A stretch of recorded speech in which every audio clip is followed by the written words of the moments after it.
Some time ago, Chuck Schumer and 8 other Democratic senators voted to allow the Republican spending bill to pass with a simple majority instead of 60 senators, funding the government until September.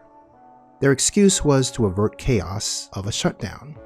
But in reality, it lets the chaos continue as the Trump administration continues to illegally slash departments and fire thousands. This dramatic capitulation once again emphasizes the weak nature of the Democratic Party, its tendency to neuter its professed values, their inability to accomplish goals popular with Democratic supporters, even when they have the White House and a majority of Congress. They are the eternal defenders of the awful status quo, even when said status quo is created by conservatives. Why are the Democrats such ineffectual wimps? They have 2 groups of supporters, the people who give them the votes and the wealthy elites who give them large amounts of money. The interests of these 2 groups are fundamentally different, so Democrats make promises to ordinary voters to get into office.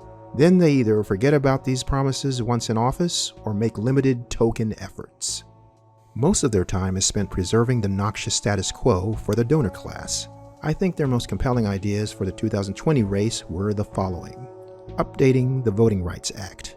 Changes were proposed to restore the power of the federal government to protect voters from discrimination after the Supreme Court weakened the Voting Rights Act.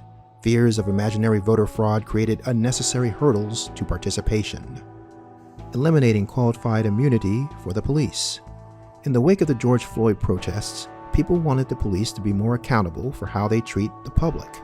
The doctrine of qualified immunity makes it too difficult to make police officers criminally liable for violating a citizen's human rights. Raising the federal minimum wage.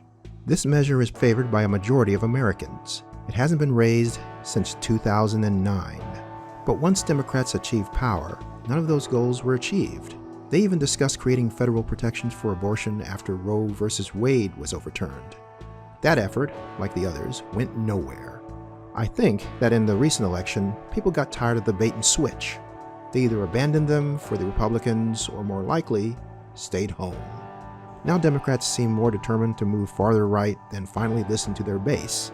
Gavin Newsom is the Democratic governor of California and a probable presidential candidate in 2028.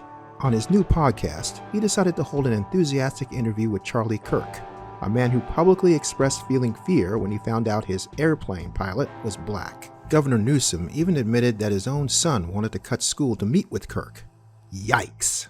My suggestion for Democrats is simple. Craft policies popular with your base and then enact them. No more excuses. And apologizing for their spineless behavior wouldn't hurt.